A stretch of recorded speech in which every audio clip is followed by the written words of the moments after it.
Welcome to the Vegan Gym Live, the podcast where science meets plant power.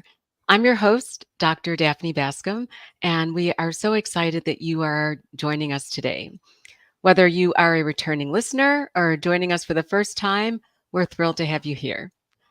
Our mission is to empower you with cutting edge information that will optimize your health and fitness, helping you to live your best life as a healthy, fit vegan. So, we are going to have a great conversation today, and our discussion will be on transitioning between sports and how coaching can help you with that transition. And it can help you to overcome both physical and mindset related challenges. And joining me today is our very own Tracy Tong. Tracy, welcome to the Vegan Gym Live. Daphne, thank you so much for having me. It's interesting going from the back end to being in the front right now. Well, I'm glad you're in the front because you do so much for us on the back end. But more importantly, you are a vegan superhero. And I'm excited to showcase some of what you've been learning and doing over the past several years. Thank you.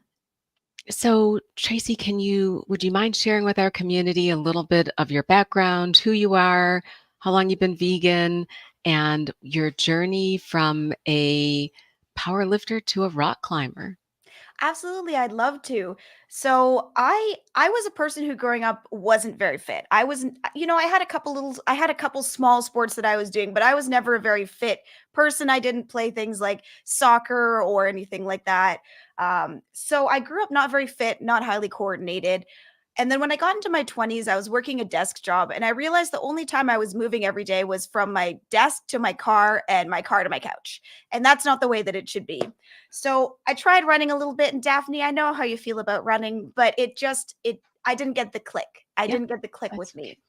So one time, my husband brought home an old set of weights, and we did a little workout, and we were doing bicep curls, and we were doing negatives at the end. Hmm. And for a week, my arms were stuck like this because it hurt too much when because the When to DOMs in my extend? biceps were too bad. And I don't know why, but that just had something in my brain just went, yes, this is it. This is what I want. So you like pain. Apparently, yeah. I mean, not the running pain, just the muscle pain is, I guess, what clicked for me. So after that, I joined like a women's fitness group, and I heard about some of them were powerlifting. And I was finding around that time I was really enjoying squat, bench press, especially. Bench press has always been my favorite. Deadlifts, those were things that are really clicking for me. And seeing that I could do that in something competitive was something that really interested me, especially because women are often not encouraged to lift weights and be strong and take up space. Right. And that, as a bit of mental growth for me, felt really important. So I trained for a couple of years, started to follow more powerlifting specific programming. And this is all things I just found on the internet. I didn't work with a coach at the time when I was powerlifting. Got It was it. all self-taught through the internet. Which, as we'll talk a bit more about later, is not really the ideal way to do things, but I made it work at the time because I was in my 20s and thought I knew everything. I thought the internet had all the answers, which is not true. So I started competing. I competed several times and ended up on my last competition qualifying for provincial powerlifting. Well, Um, I didn't end up competing or didn't end up doing provincials because COVID hit. I qualified yeah. late 2019. Okay. I was going to compete in 2020. Then we had COVID, and as you know, everything shut down. So after that, I found it was becoming more difficult to train. I think that it was a little bit of I needed that motivation of competition was a big motivator for me. Hmm. And I didn't have a coach, so I didn't have that sort of external motivation. I'm very lucky because I have a home gym that I was able to use, but I was still out there by myself trying to make it work and internally motivate every day. And it just became more and more difficult. Yeah. Um, and there was no competition on the horizon with COVID. So I started to find my desire to train was starting to fade Waning. away. Hmm. And that's kind of when I came back to rock climbing. It was something that I had done a little bit here and there over the years. I dabbled in it, never took it really seriously. But when I had a friend who invited me for her birthday to go, and I did it again, and I felt that spark again, that spark that I hadn't felt for a long time in powerlifting. And I remembered how it felt to enjoy moving and exercising and training.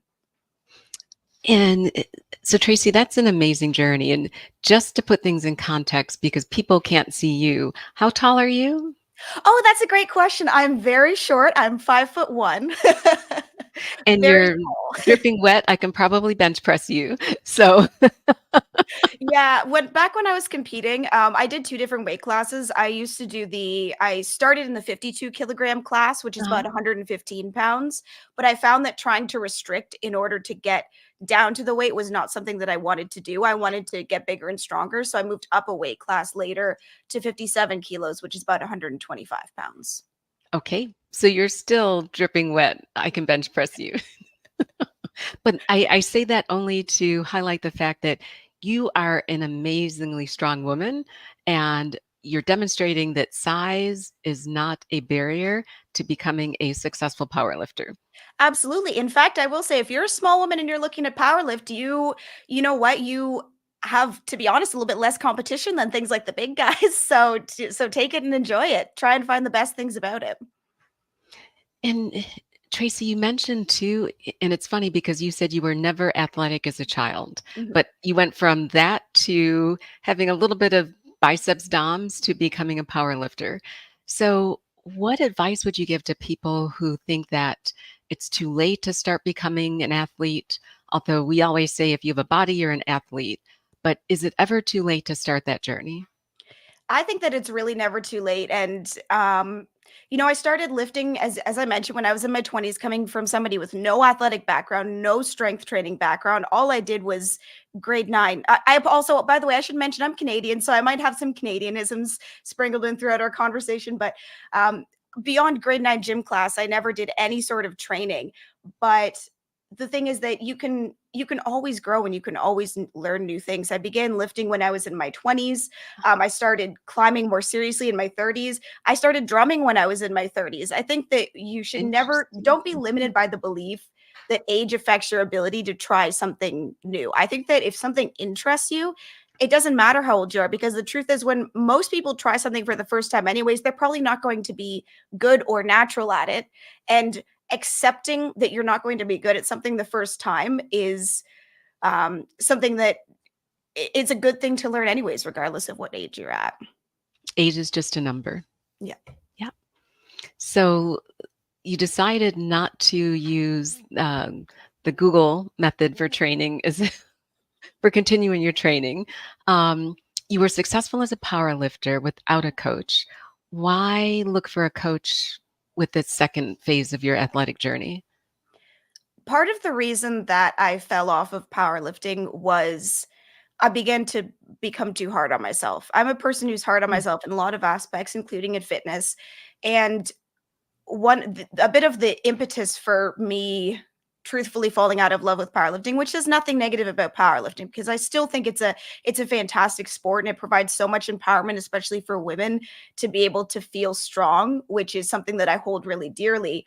But for me personally, I was still very hard on myself when it came to powerlifting. And I remember after after COVID hit and I was training, I was doing a training cycle and I was 1 rep max testing in my gym. And I Uh-huh. had a goal to myself that I really wanted to hit 100 kilogram, which is a 220-pound Wow. squat. I had done 215 and I just really wanted to get that 100. Not that it matters. You're strong either way, Hmm. but it's just that that number got in my head. And I failed it. And then I tried it again and I failed it. And I was so upset with myself. I felt like I had put so much work into training and then to not see it reflected in the results. I think I took it out on myself a little bit. And that was part of why I think I fell out of love with powerlifting is I turned it from something positive Yeah. into something a little bit negative where I was becoming hard on myself. And when I started to get into climbing and I knew it was something where I wanted to get a membership, go regularly, try to improve, I didn't want to have that same relationship with climbing. I wanted to keep my relationship with climbing as a positive thing, Hmm. because powerlifting is fun in the sense of the accomplishment that you get, because it's an incredible feeling when you lift something heavy like a new weight, when you hit a PR for the first time. That is a truly incredible feeling.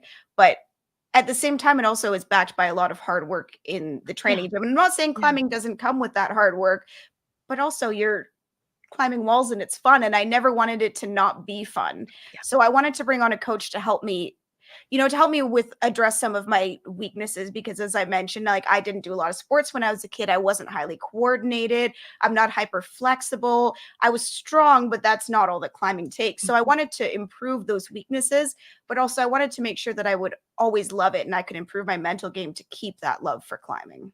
Got it. And I mean, you raise a good point about the other value of having a coach. So, and I'd love to for you to talk a little bit about how you incorporated nutrition into your strategies for it. And Tracy, kudos to you because you were lifting heavy weight. And I know the mindset, and we talk a lot about mindset in VSA. Mindset is key. So when it came to the point where it became not fun, I can definitely see why it's important to shift sports. But you need to acknowledge that you you were very accomplished as a lifter. And you still are. And we get to see you lift and it's wonderful to see your amazing form and the just the beauty of a strong woman lifting in the gym. But fueling your body was important both as a power lifter and as a climber. And a coach is great for holistically looking at your nutrition, you said your movement, your flexibility, your recovery, how you're sleeping, and your stress. How have you looked at, let's start with your nutrition from the perspective of transitioning from a power lifter to a climber? Yeah, I'm glad we're talking about nutrition, because nutrition and powerlifting is a bit of a funny thing. I think that there are certain I don't know if I would quite say, actually I will say powerlifting, sometimes the community has a little bit of for lack of a better term, an old school way of looking at nutrition, where it's just like protein, protein, protein, more Hmm. protein, get your protein. And I would say you're starting to see more vegan powerlifters emerge. And also, full disclosure, I wasn't vegan when I started powerlifting. Hmm. Um, so it was a lot about eating meat. That was definitely a Hmm. really big thing in powerlifting. Eat your meat, get your protein. But then also I'm thinking back to back when I used to compete.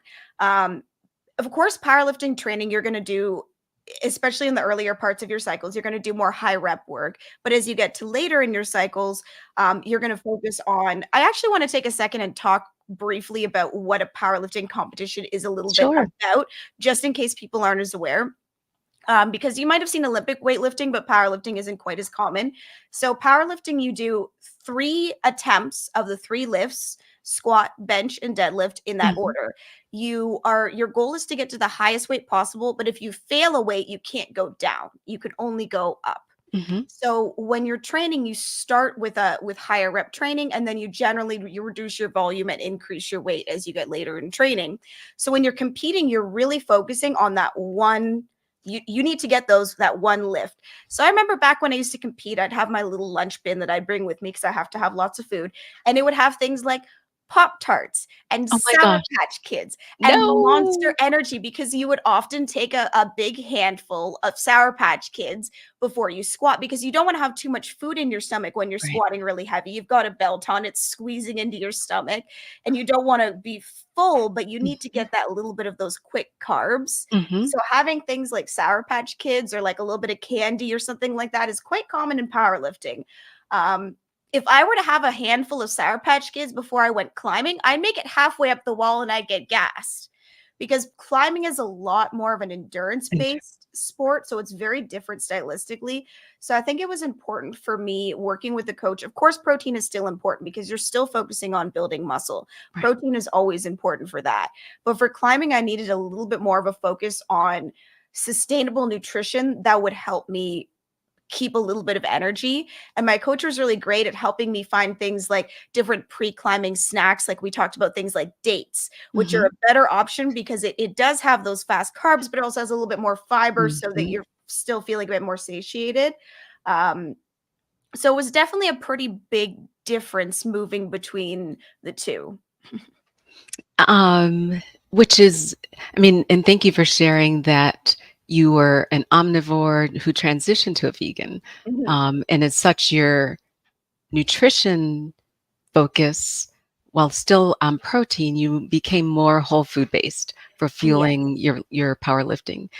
You mind if I ask what motivated you to become a vegan? Yeah, absolutely.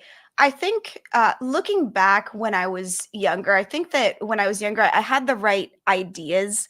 I remember when I was in high school and I saw one of the PETA videos, and Mhm. I cut out red meat when I was in high school. And I think that I never, which is in hindsight now, it's like, okay, well, it's ethically based. I should start by saying my decisions are ethically based. So I cut out red meat in high school because I'm like, oh, the poor cows and pigs. But then, of course, now looking back and like the chickens, the fish, everything, Right. and I had to take some time and grow and learn and reflect. And Game Changers was a really big one for me because it made me realize when I was powerlifting at the time, and I'm seeing all these incredible athletes that don't eat meat, and I start to think to myself, like, is there a more compassionate way that I can continue having my athletic success, um, and fueling myself, but without having to harm animals? Mhm. So Game Changers, which I watched in early 2020. So Uh-huh. I've been vegan since because I tried doing like a pescatarian for a little bit until I realized that's not the answer. That's a halfway answer. When I think I knew in my heart that being vegan was, it's the truly compassionate way. And to me, there was not a halfway that I wanted to take. So I went vegan in February 2021, and I've been vegan since then. Awesome. And do you feel I mean, I don't know of any vegan climbers. I don't know the climbing community very well. But is that something that you see a lot in your fellow climbers or I would say it's more common than powerlifting. If anybody's seen the movie Free Solo, Oh, if you're yes. familiar with Alex Honnold, he's not vegan, but he is vegetarian.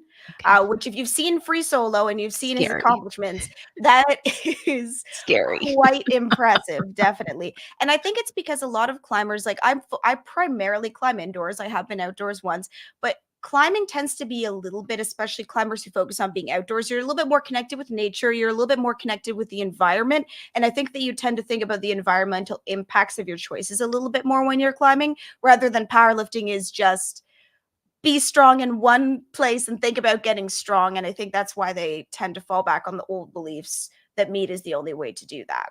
Got it. So let's talk a little bit about mindset. It's a topic I love to talk about.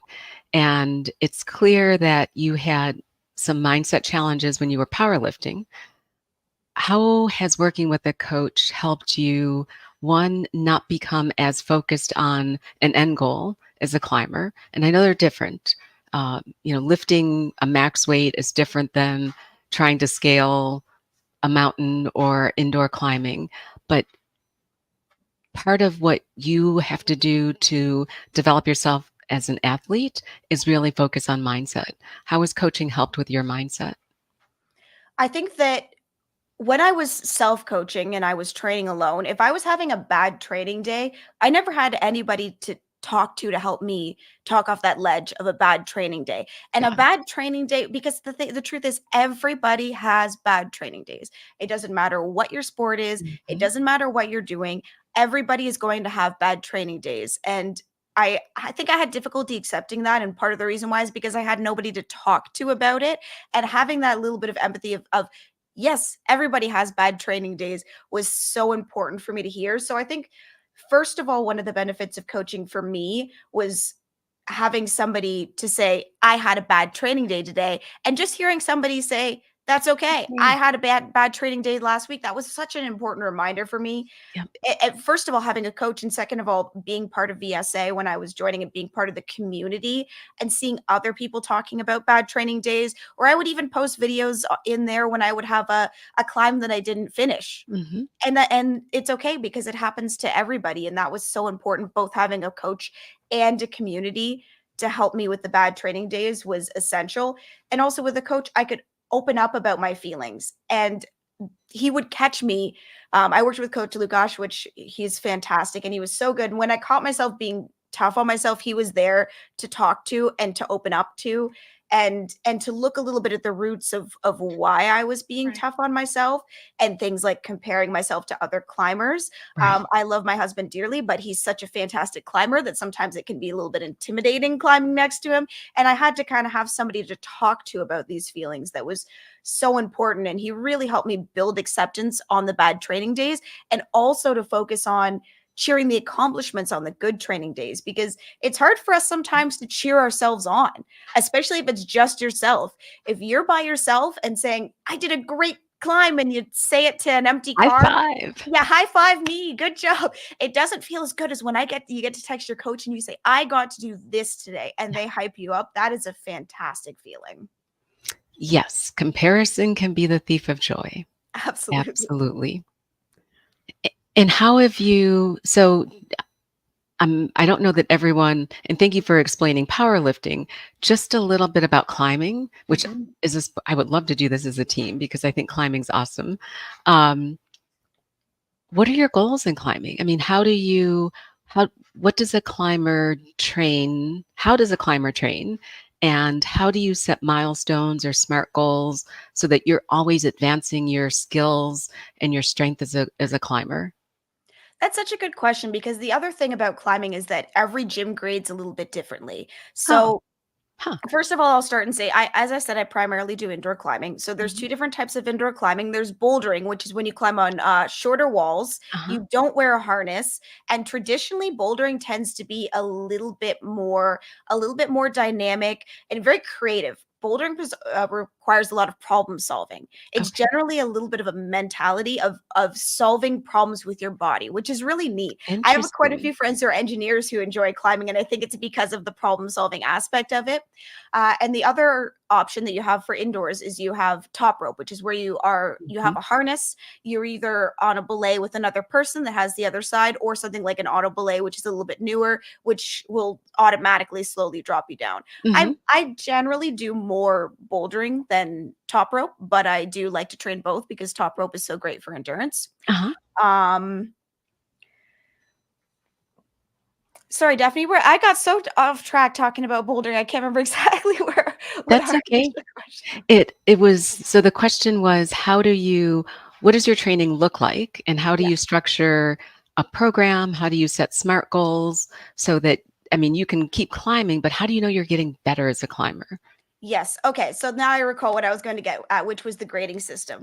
So most of the time, the generally accepted bouldering grading system is V0 to V10, where V0 is the easiest and V10 is the highest. So you do have a little bit of built-in goal setting there Mhm. from working your way up the different V grades. But sometimes gyms will do different grading systems where they do it a bit more of a range.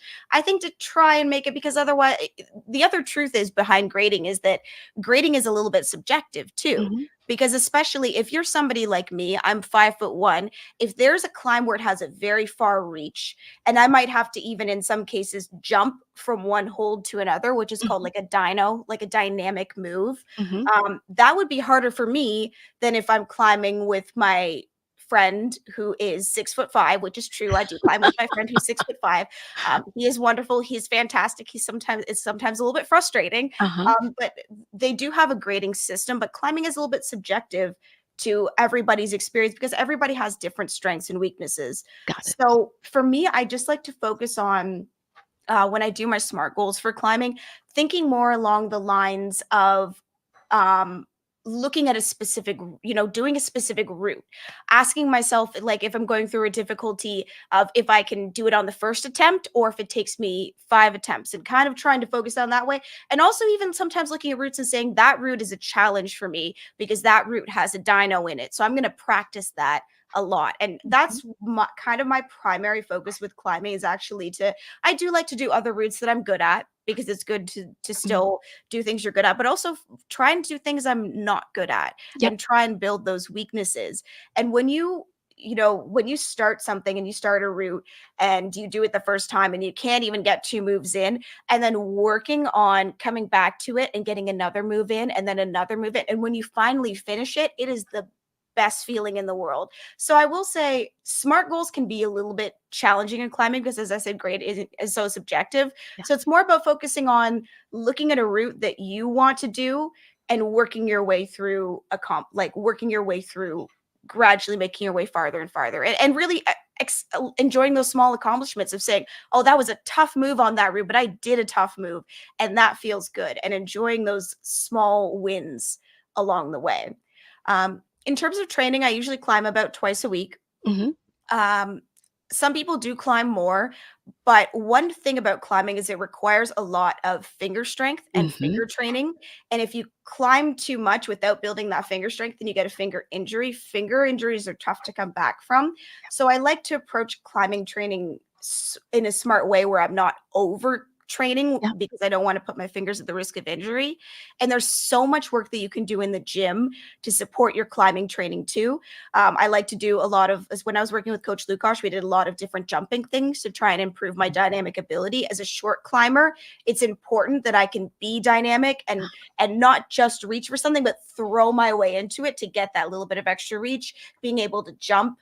So we did a lot of different things like jump squats or jumping over benches. We did strength train as well because, you know, you don't think it, but leg strength is really important. Doing It things is. like pistol squats so Yeah. that you can develop single leg strength is also really important as well. And also, we did a lot of calisthenics because if you think about it, you're still moving your body, whether you're on the ground or whether you're on the wall. Things like push ups and everything still have a Hmm. lot of carryover. Interesting. Yes. The dyno moves are fascinating in itself because it's that explosive and strength combined. Um, Absolutely. so yes, and you make me want to go. There was a great rock climbing gym when I lived in Kansas City. I haven't been rock climbing in ages, but listening to you makes me feel like, oh, I need to go do some climbing again. I encourage everybody to climb because I hear so many people where I tell them to climb and they say to me, "Oh, but my upper body, I don't have the upper body strength to do it. I can't pull myself up." But you know what the thing is, like when I first started Mhm. climbing, Right. neither could I. And sometimes you can go and you can surprise yourself or at least just have fun. And Because it, no matter what climbing, you're going to have fun I anyways, was and going that's to what say, matters, not whether you're good at it. right. It's just about going and enjoying yourself. And I've seen so many different body types who climb as well. It's not just for any specific body type.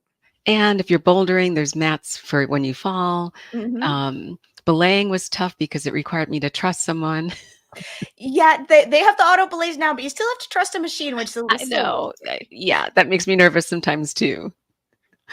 Um, so Tracy, knowing that you have had, and again, going from a quote unquote non-athlete, although we're all athletes, and I want to re-emphasize that, for members of the vegan gym community who might feel like they're stuck, they've been doing the same thing, or maybe they're having their own challenges where they're not meeting their goals and they're beating themselves up and but at the same time, there's a comfort in doing what you know as opposed to doing something new. What advice would you have for someone who is looking for a change or who may be even afraid to change sport or change discipline because their identity may be tied up? You were a power lifter and now you're a climber. It's not to say that you're not still a power lifter, but how did you make that transition? It was challenging at first mentally when I let go of powerlifting because I think that being strong was such an important part of my identity for me. Being strong, being muscular, and being able to post, pictures of flexing and everything. And people always said so much, "Oh, I admire your muscles so much." And I felt like when I was starting to lift less, I admit that I had to go through some mental hurdles myself of accepting um, I could still be strong and powerful without specifically powerlifting. Mhm. And I think that there are always ways, if there's something that you enjoy, even if it's not serving you anymore, it can still be part of your life. I still lift and I still find different ways to move and I still find enjoyment in it. Even if it's not the same as when I was powerlifting training, it's still an important part of climbing to be strong. And I think that lifting specifically is something that can serve you in so many different kinds of sports. Pretty much most sports that you do, lifting and focusing on your strength can help you. And I think that Many sports, even if it's swimming, you're still working on your cardio. Every sport offers you so much more than just the sport itself. And I think that those skills can still transfer to other areas, even if you don't do it less or even if you don't do it at all. It's okay to let it go and it's okay to move on to something else. And the truth is, it's scary when you're trying It something new. is. It's scary because when you try something new, you're not going to be good at it. I've been playing a little bit of pickleball lately, and I'm going to tell everybody right now, I'm bad at pickleball. I am not good at pickleball. I'm terrible. I don't have the coordination. It was something I never worked on. But it It's also is still fun. gonna help me build that coordination, and most of all, it's fun and it's It's social. fun. There's always other things that you can take out of sports other than just getting better at it. Yeah. And if it doesn't challenge you, it doesn't change you. Yep. So, Tracy, as we wrap up today, is there one life lesson through your journey that you would want to share with our community? I think that my biggest life lesson would be kind to yourself above everything. Um, Fitness needs to come from a place not of self-criticism, not from hating your body or wanting to be demanding of yourself. Fitness needs to come from a place of self-love and self-compassion. Because if you come into fitness because you love your body and you just want to and you want to nourish it, you want to take care of it, you want to move, you want to feel good, you're going to enjoy it so much more than if you come to it from a place of not loving yourself and wanting to change yourself, because then it's just going to build resentment with fitness. If you come into it because you want to love yourself, challenge yourself, try something new and have fun, you're going to enjoy it a lot more. Agreed. And thank you. Those are good words of wisdom for all of us. So, Tracy, thank you for joining us today. It's been wonderful getting to know you a little bit more and for you sharing your words of wisdom. Thank you so much, Daphne. I really appreciate you saving some space for me. And I want to thank all of you for joining us today, too. We can't wait to connect with you again next week. We'll be here with a part two from Coach Mislav. So next Wednesday, 6 p.m. Eastern Time, tune in for another amazing conversation on intuitive eating. Until then, stay strong, keep pushing forward, and remember, we care deeply about each and every one of you. Be well, superheroes, and we will see you again next week. Take care. Thank you, Daphne. Take care, everyone.